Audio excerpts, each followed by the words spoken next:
بسم اللہ الرحمن الرحیم۔ السلام علیکم معزز طلباء کرام، آپ سب کیسے ہیں؟ آج ہم نور الانوار کے سبق نمبر 381 کو پڑھیں گے۔ آج کے ہمارے سبق کا عنوان ہے چوتھی تقسیم کا بیان۔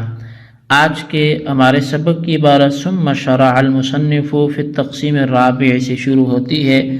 آج کے سبق میں ہم چوتھی تقسیم شروع کریں گے جو عبارت النص، اشارت النص، دلالت النص، اقتضاء النص کے تقسیم آتی ہے۔ تو خیر تفصیل ہم آگے چل کے عرض کرتے ہیں۔ آج ہم اس حوالے سے گفتگو کرنے لگے ہیں۔ تو بہرحال ہمارے مصنف علیہ رحمہ جو سبق کے حوالے سے فرماتے ہیں تو اس کا ہم پہلے ترجمہ کر کے وضاحت کرتے ہیں۔ مصنف علیہ رحمہ لکھتے ہیں ثم شرع المصنف فی التقسیم الرابع فقال، پھر مصنف نے تقسیم رابع کا بیان شروع کیا تو چنانچہ فرمایا وَأَمَّا الْإِسْتِدْلَالُ بِعِبَارَةِ النَّصِّ فَهُوَ الْعَمَلُ بِظَاهِرِ مَا سِيقَ الْكَلَامُ لَهُ وَإِنَّمَا عَدَّ الْإِسْتِدْلَالَ مِنْ أَقْسَامِ النَّظْمِ تَسَامُحًا لِأَنَّهُ فِعْلُ الْمُسْتَدِلِّ وَالَّذِي هُوَ مِنْ أَقْسَامِ الْكِتَابِ وَذَاتُ عِبَارَةِ النَّصِّ وما ثبت به هو الحكم الثابت بعبارة النص الاستدلال هو الانتقال من الأصل إلى المؤثر أو بالعكس۔ پھر چنانچہ فرمایا بہرحال استدلال بعبارة النص تو اس چیز کے ظاہر پر عمل کرنا ہے جس کے لیے کلام لایا گیا ہے۔ مصنف نے استدلال کو اقسام نظم میں تسامحاً شمار کیا ہے کیونکہ استدلال مستدل کا فعل ہے اور جو چیز اقسام کتاب سے ہو وہ ذات عبارت نص ہے، اور جو چیز اس سے ثابت ہوتی ہے وہ حکم ثابت بعبارت نص ہے، اور استدلال اثر سے مؤثر کی طرف یا اس کے برعکس منتقل ہونے کا وہ نام ہے۔ والأخیر هو المراد ها هنا والنص هو عبارة القرآن أعم من أن يكون نصا أو ظاهرا أو مفسرا أو خاصا، وهذا الإطلاق شائع في عرف الفقهاء من غير نكير، ولذا جاء في التعريف بقوله ما سيق الكلام له دون ما سيق النص له۔ اور یہاں استدلال کے آخری معنی ہی مراد ہیں، اور نص عبارت قرآن کو کہتے ہیں، عام اس سے کہ وہ نص ہو یا ظاہر ہو یا مفسر ہو یا خاص ہو، اور یہ اطلاق فقہائے کرام کے عرف میں بلا نکیر شائع اور ضائع ہے۔ اسی وجہ سے تعریف میں ما سیق الکلام لہو آیا ہے، ما سیق النص لہو نہیں آیا۔ والعمل هو عمل المجتہد اعنی الاستنباط دون عمل الجوارح فیصیر حاصل المعنی،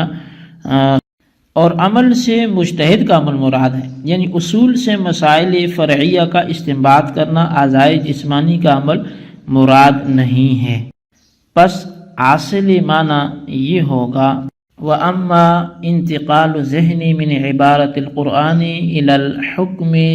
فهو استنباط المجتہد من ظاہر ما سیق الکلام له، والمراد من هذا السوق اعم مما يكون في النص، فإن السوق في النص ما يكون مقصودا اصليا، وفي عبارة النص ما كان مقصودا اصليا او لا، فإذا تمسك احد لإباحة النکاح بقوله تعالى فانكحوا ما طاب لكم كان عبارة النص وإن لم يكن نصا فيه بل ظاهرا بخلاف العدد فإنه نص فيه۔ عبارت قرآن سے حکم کی طرف ذہن کا منتقل ہونا یہ مجتہد کا ما سیق الکلام لہو کے ظاہر سے استنباط کرنا ہے، اور اس سوق سے مراد عام ہے کہ وہ سوق نص میں ہو، کیونکہ جو سوق نص میں ہوتا ہے وہ مقصود اصلی ہوتا ہے، اور جو عبارت النص میں ہوتا ہے وہ مقصود اصلی اور غیر اصلی دونوں کو شامل ہوتا ہے۔ چنانچہ جب کوئی شخص اباحت نکاح کے لیے باری تعالیٰ کے قول فانکحوا ما طاب لکم سے استدلال کرے تو یہ قول عبارت النص ہوگا، اگرچہ اباحت نکاح کے سلسلے میں یہ قول نص نہیں ہے بلکہ ظاہر ہے، برخلاف عدد کے کہ اس بارے میں یہ قول نص ہے۔ جی طلبہ کرام، یہ تھی ہمارے آج کے سبق کی عبارت، اس کا ترجمہ۔ آئیے اب اس کی وضاحت کی طرف بڑھتے ہیں۔ در حقیقت یہاں سے مصنف نے تقسیم رابع کو بیان فرمایا ہے۔ اس تقسیم کے تحت بھی 4 قسمیں ہیں۔ ایک استدلال بعبارت النص ہے، دوسری استدلال باشارت النص ہے، تیسری ثابت بدلالت النص ہے، چوتھی ثابت باقتضاء النص ہے۔ استدلال بعبارت النص یعنی عبارت قرآن دلیل میں پیش کرنا، اس چیز کے ظاہر پر عمل کرنا ہے جس کے لیے کلام لایا گیا ہو۔ انما عد الاستعمال سے ایک سوال مقدر کا جواب ہے، اور وہ سوال یہ ہے کہ استدلال کو نظم کی اقسام میں شمار کرنا یہ درست نہیں ہے، کیونکہ استدلال کی 2 قسمیں ہیں۔ ایک ہے اثر سے مؤثر کی طرف ذہن کا منتقل ہونا، جیسے دھواں دیکھ کر ذہن کا آگ کی طرف منتقل ہو جانا، اسی کو استدلال من المعلول الی العلت کہتے ہیں۔ اسی لیے کہ اس مثال میں دھواں معلول ہے اور آگ اس کی علت ہے، اور معلول سے علت پر استدلال کیا گیا ہے۔ اچھا، دوسری جو قسم ہے استدلال کی، وہ مؤثر سے اثر کی طرف ذہن کا منتقل ہونا، جیسے آگ دیکھ کر ذہن کا دھوئیں کی طرف منتقل ہو جانا، اسی کا نام استدلال من العلت الی المعلول ہے، کیونکہ اس صورت میں علت یعنی آگ سے معلول یعنی دھوئیں پر استدلال کیا گیا ہے۔ یہاں دوسری قسم مراد ہے یہاں کتاب میں، اس لیے کہ مجتہد کا مقصود جو ہے وہ اول کے ذریعے وہ احکام کو ثابت کرنا ہے، اور یہ بات مؤثر یعنی دلیل سے اثر یعنی حکم کی طرف منتقل ہونے سے حاصل ہوتی ہے۔ لہٰذا معلوم ہوا کہ یہاں استدلال کی دوسری قسم مراد ہے، اور یہ مجتہد کا فعل ہے، اور مجتہد کا فعل اقسام نظم میں سے نہیں ہے، لہذا استدلال کو اقسام نظم میں شمار کرنا یہ کیسے درست ہوگا؟ اسی کو شارح نے اپنے انداز میں یوں فرمایا ہے کہ مصنف نے استدلال کو اقسام نظم میں تسامحاً شمار کیا ہے، کیونکہ استدلال مجتہد کا فعل ہے، اور وہ جو کتاب اللہ کی اقسام میں سے ہے وہ ذاتی عبارت النص ہے، اور جو چیز اس سے ثابت ہوتی ہے وہ حکم ہے جو عبارت النص سے ثابت ہوتا ہے، اور استدلال یہ اثر سے مؤثر کی طرف یا مؤثر سے اثر کی طرف منتقل ہونے کا نام ہے، اور یہاں استدلال کے دوسرے معنی ہی مراد ہیں۔ اس کا جواب یہ ہے کہ مصنف نے استدلال کو مجازاً اقسام نظم میں شمار کیا ہے، کیونکہ تقسیم رابع کی اقسام کے ذریعے احکام کو ثابت کرنے کے لیے استدلال وہ نظم پر موقوف ہے۔ پس چونکہ مجتہد کا فعل بھی نظم کی طرف راجع ہے، اس لیے اس کو مجازاً نظم کی اقسام میں شمار کیا گیا ہے۔ شارح کہتے ہیں کہ یہاں نص سے مراد وہ نہیں ہے جو کو ظاہر کی قسم ہوتا ہے، بلکہ اس سے مراد عبارت قرآن اور لفظ قرآن ہے،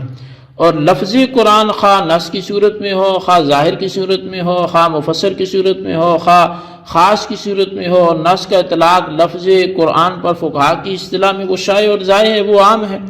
اس پر کسی نے نکیر نہیں کی۔ چونکہ نص سے مراد لفظ قرآن ہے، اس لیے تعریف میں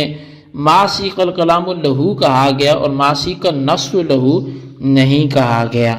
عمل سے مراد مجتہد کا عمل ہے، یعنی اصول شرعیہ سے مسائل فرعیہ کا استنباط کرنا، اعضاء جسمانی کا عمل مراد نہیں ہے۔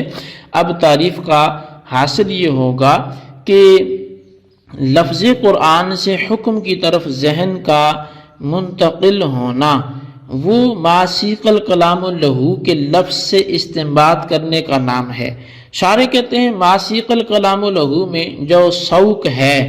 یہ اس سے عام ہے جو نص میں ہوتا ہے، کیونکہ نص میں جو سوق ہے وہ مقصود اصلی ہوتا ہے، اور عبارت النص میں جو سوق ہے وہ صرف مقصود ہوتا ہے، خواہ اصلی ہو خواہ غیر اصلی ہو۔ مثال کے طور پہ اگر کسی نے نکاح کی اباحت پر اللہ تعالیٰ کے قول فن کی ما طاب لکم من النساء مثنى وثلاث ورباع سے استدلال کیا تو یہ قول عبارت النص کہلائے گا، کیونکہ اس قول سے اباحت نکاح کو بیان کرنا اگرچہ مقصود اصلی نہیں ہے لیکن بہرحال مقصود ہے، اور یہ قول اباحت نکاح کے سلسلے میں نص نہیں ہوگا بلکہ ظاہر ہوگا، کیونکہ اس قول سے اباحت نکاح کو بیان کرنا مقصود اصلی نہیں ہے، حالانکہ نص میں سوگ کا مقصود اصلی ہونا وہ ضروری ہے۔ ہاں اس قول کے ذریعے عدد نساء کو بیان کرنا چونکہ مقصود اصلی ہے، اس لیے یہ قول عدد کے سلسلے میں وہ نص ہوگا۔ جی طلبہ کرام، یہ تھی ہمارے آج کے سبق کی عبارت، اس کا ترجمہ اور اس کی وضاحت، اس کو اچھی طرح سمجھیں اور اس کے خلاصے کو اپنے رجسٹر پر تحریر کریں اور بالخصوص ان سوالات کے جوابات بھی دیں۔ سوال نمبر 1 یہ ہے کہ جو تقسیم رابع بیان کی جا رہی ہے اس میں کتنی قسمیں، سب کے نام تحریر کریں۔ اور سوال نمبر 2 یہ ہے کہ وہ انما عد الاستعمال یا انما عد الاستعمال سے کس سوال کا جواب دیا جا رہا ہے اس کی بھی وضاحت کریں۔ اللہ تبارک و تعالیٰ سے دعا ہے جو کچھ ہم نے پڑھا سنا اسے یاد رکھنے کی توفیق نصیب فرمائے، آمین بجاہ النبی الامین صلی اللہ علیہ وسلم۔